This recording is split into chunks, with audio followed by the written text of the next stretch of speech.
Hadirin hadirat ma'asyiral muslimin yang saya cintai, ada sebuah cerita pendek. Seorang pengendara sepeda motor ditangkap oleh Pak Polisi, lalu diperiksa. Ini motor siapa? Pinjam Pak. Helm? Pinjam. SIM? Pinjam.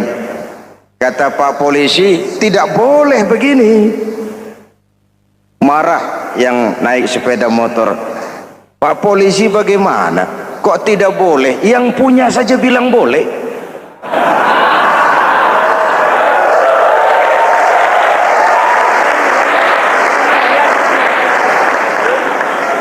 Cerita ini memberikan gambaran bagaimana masyarakat kita sekarang cenderung memboleh-bolehkan diri sendiri, melahirkan permissive society.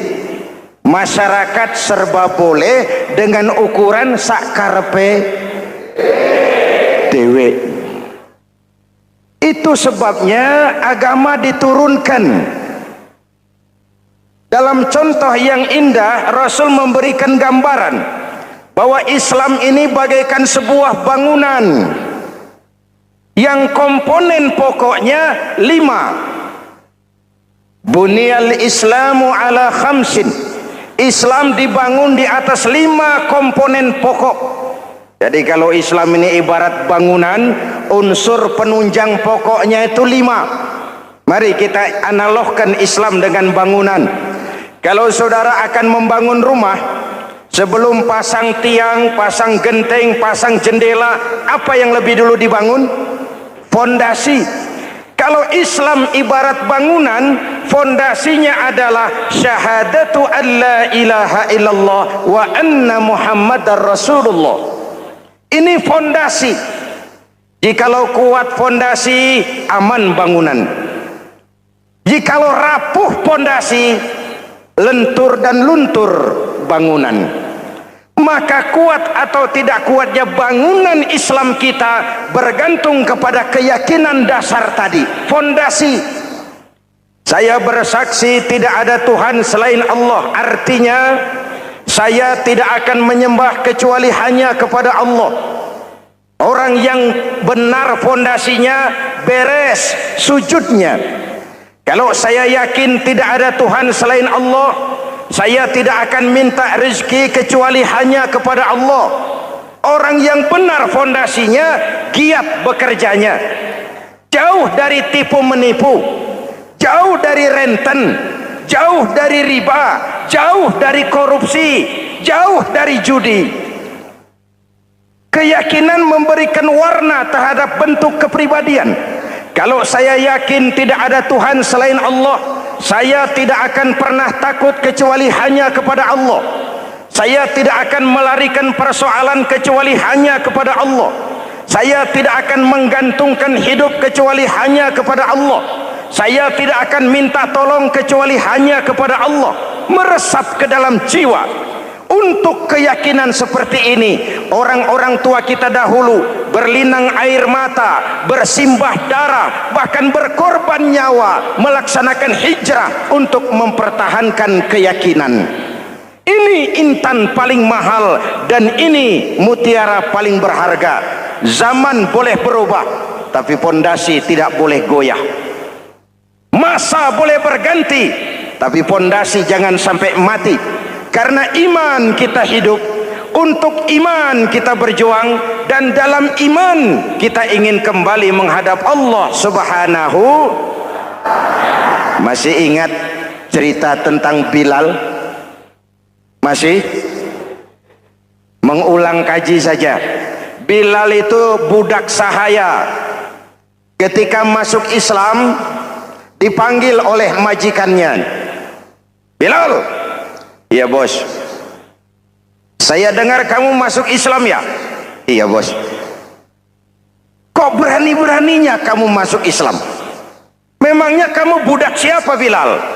Iya budak bos. Bos. Kamu kerja sama siapa? Sama bos. Bos.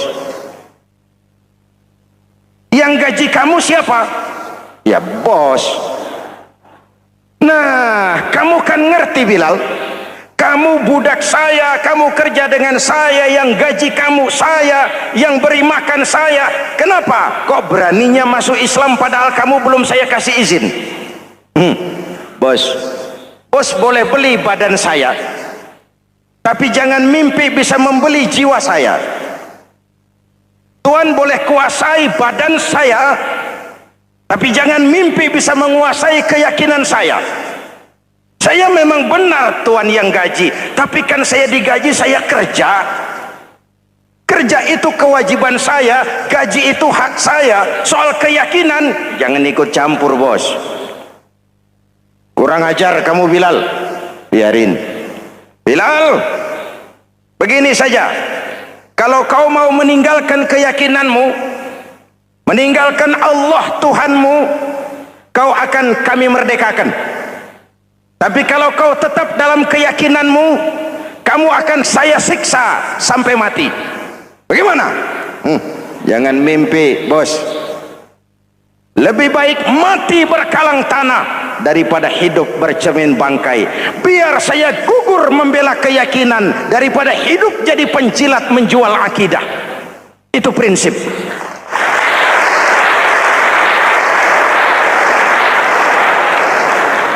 Gendeng kamu. Ayo siksa. Tangannya diikat, dihimpit dengan batu berat, dijemur dengan terik matahari padang pasir, terkelupas kulitnya, mengalir darah dari sekujur badannya, pecah bibirnya. Ayo Bilal, tetap bertuhan Allah dan kau akan mati di sini, atau kembali ke agama lama, kau jadi merdeka. Dari bibir yang pecah itu cuma keluar Allahu Ahad. Bilal budak badannya, merdeka jiwanya, maka namanya ditulis dengan tinta emas dalam sejarah. Kita zaman sekarang merdeka badan kita, tapi sering budak mental dan jiwa kita, maka sejarah tidak pernah mau mencatat kita.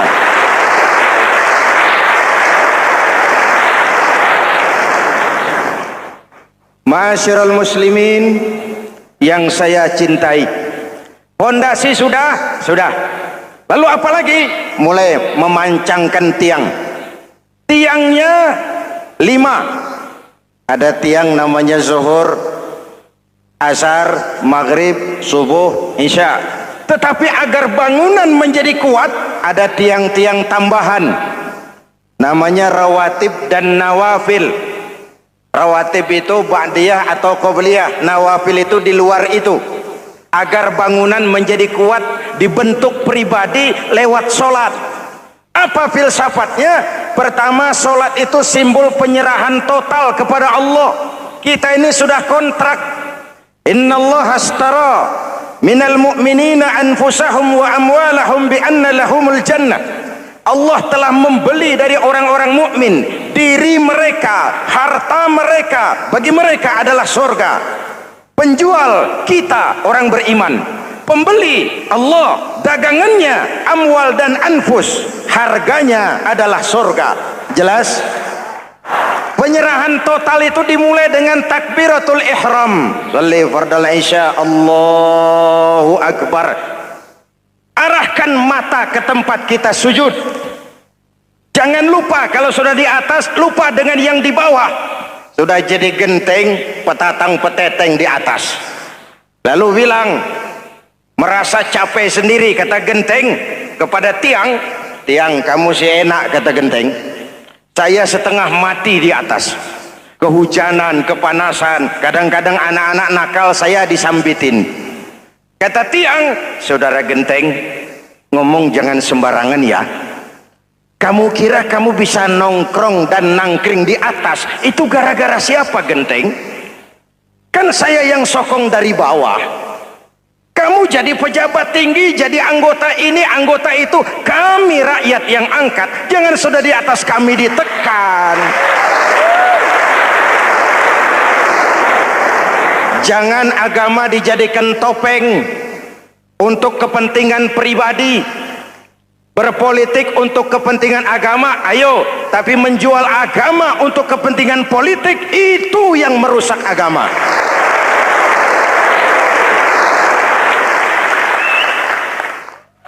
Ini kan kita lagi prihatin sedang meluncur kasus Bulog Gate 2. Innalillahi wa inna ilaihi raji'un. Kita lihat sajalah para petinggi kita sekarang bagaimana menyikapi hukum. Sebab saya dengar ada bargaining, orang takut teriak maling sapi karena DE maling wedus. Tidak berani teriak ada maling sapi karena dia maling kambing. Yang lain maling ayam, dikumpulin ternyata maling semua.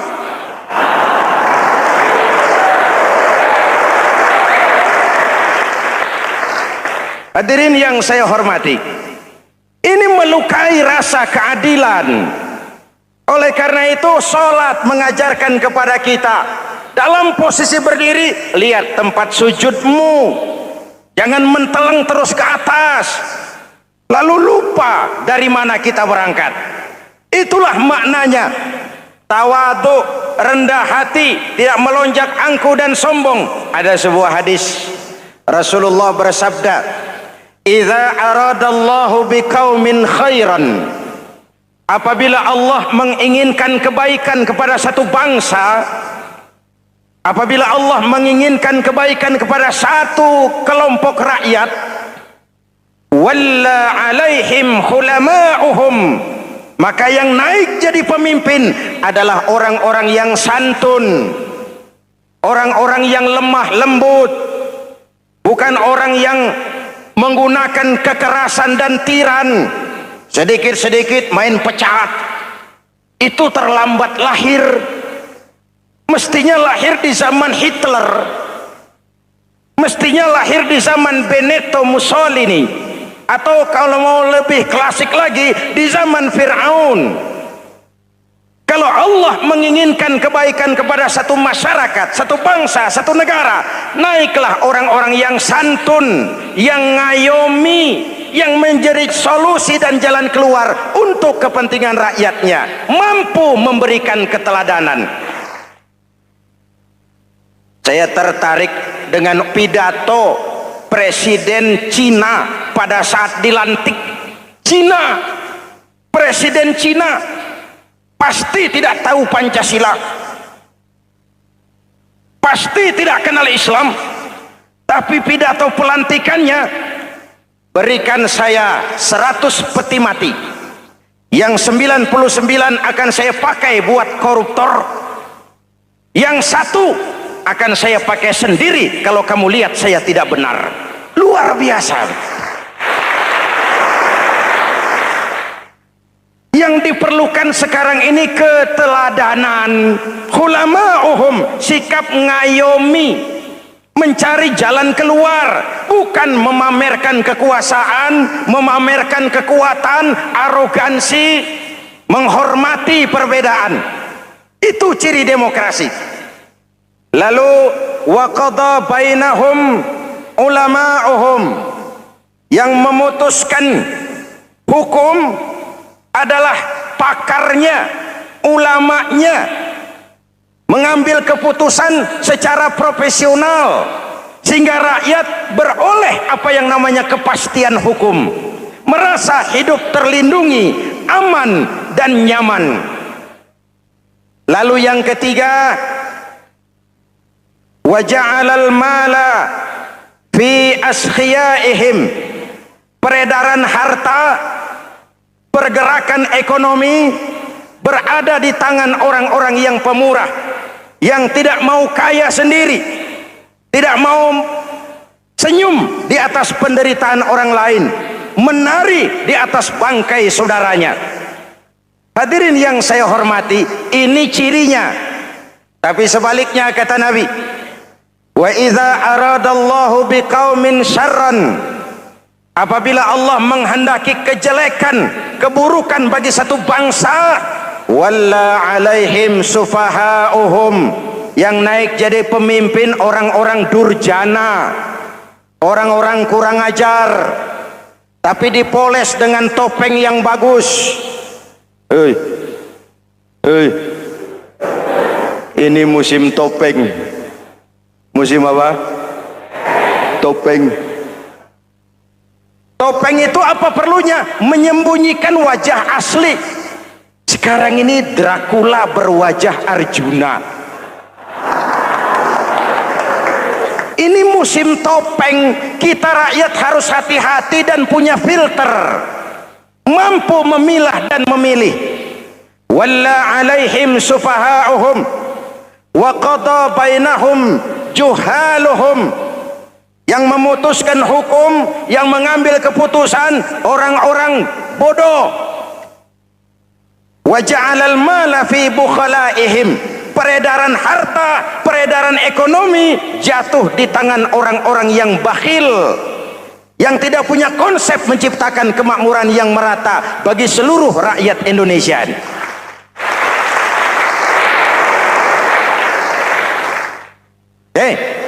Kita kembali kepada tiang. Ini kan lagi cerita tiang tadi ya. Kalau sedang berdiri, lihat tempat sujud, jangan menteleng terus ke atas. Terserang penyakit tamak bin rakus alias serakah. Nah, selesai. Anggota badan yang paling terhormat ini kepala. Ketika sujud, sama rendahnya dengan telapak kaki. Allahu Akbar, yang besar cuma Allah. Apa bedanya saya dengan saudara? Tidak ada, kecuali saya ngomong saudara dengerin. Kita sama-sama beribadah, sama-sama mencari nilai tambah di hadapan Allah. Apa saya lebih penting dari saudara? Belum tentu. Apa saya lebih hebat dari saudara? Belum tentu. Perasaan lebih penting, lebih hebat, lebih jago setan. Jelas? Ayo tundukkan kepala. Dia sama rendahnya dengan telapak kaki kita. Yang besar cuma Allah. Allahu Akbar. Lalu diakhiri dengan menebarkan salam. Assalamualaikum warahmatullah. Assalamualaikum warahmatullah. Menebarkan salam, mewujudkan rasa aman, damai, bukan menimbulkan keresahan. Hadirin yang saya hormati, ini karakteristik kita. Selesai sholat, kembali ke masyarakat, ajaran salam diterjemahkan. Apa? Rasulullah Sallallahu Alaihi Wasallam bersabda, "Ufsus salam, wasilul arham, wa at'imut ta'am, wa sallu bil laili wan nasu niyam, tadkhulul jannata bisalam." Pertama, ufsus salam, tebarkan salam. Tebarkan salam itu bukan cuma kalau ketemu orang assalamualaikum, assalamualaikum. Iya, itu zahirnya. Tetapi hidup di tengah masyarakat memberikan rasa aman, rasa damai, menjadi pengayom bagi lingkungan, menjadi rahmah bagi semesta. Dalam Islam jangankan manusia, binatang saja dilindungi kok. Betul? Betul? Coba kalau belajar istinja itu kan makruh buang air kecil di tanah yang berlubang. Kenapa? Pertama, melindungi binatang yang ada dalam lubang. Siapa tahu di lubang yang saudara kencingi ada semut sedang rapat membahas Bologet jilid 2. Apa dosanya lalu mati dikencingi? Ini namanya rahmatan lis semut. Binatang saja dilindungi. Ada hadis, kalau kamu menyembelih hewan, sembelilah dengan cara yang terbaik. Jangan menyembelih ayam dengan pisau tumpul. Ini ajaran apa? Ajaran tentang peri kebinatangan.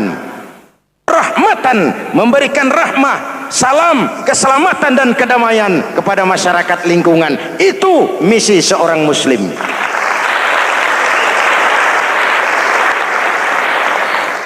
Hadirin hadirat ma'asyiral muslimin yang saya cintai, saya kembali kepada pesan Nabi tadi itu. Pertama, ufsus salam, sebarkan salam.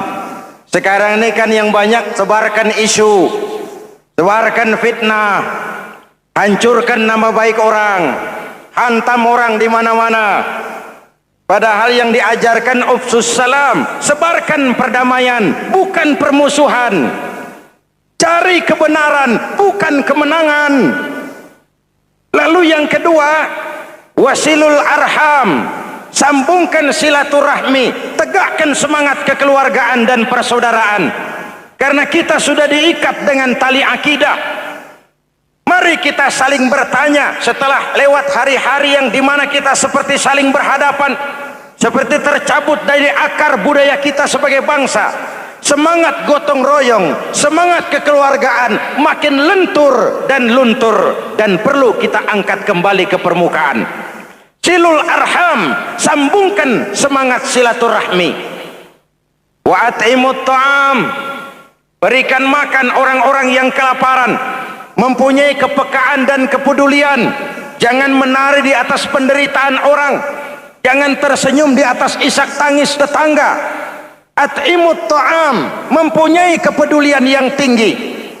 Wasallu bil laili wan nasu niyam, bangunlah di keheningan malam ketika orang sedang tidur.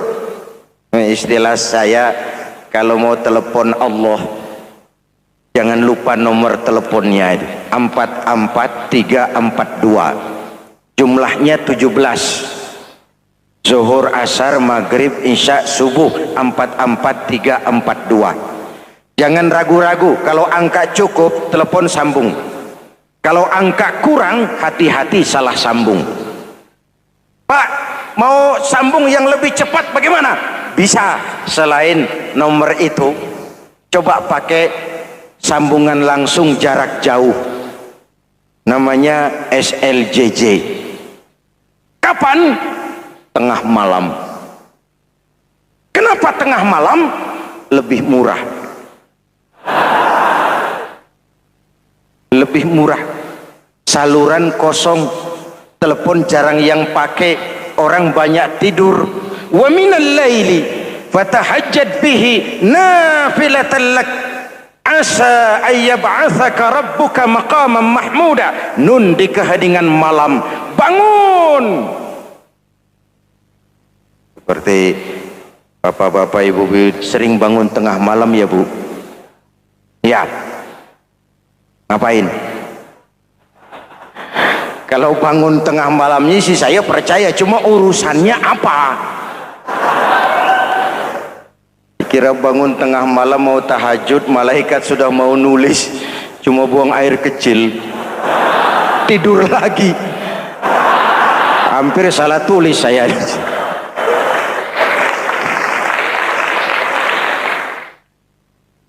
Baik, fondasi sudah Pak, tiang siap. Lalu apa lagi? Nah, rumah itu supaya ada batas perlu pagar, dinding, tembok. Yang jadi batas, dinding, tembok, puasa.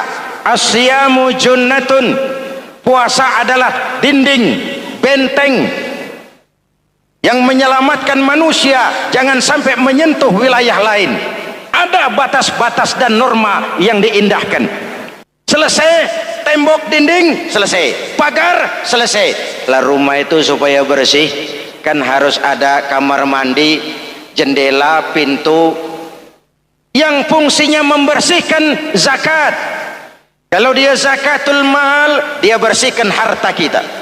Kalau dia zakatul fitrah, dia bersihkan jiwa kita. Kalau dia zakatul tijarah, dia bersihkan bisnis kita.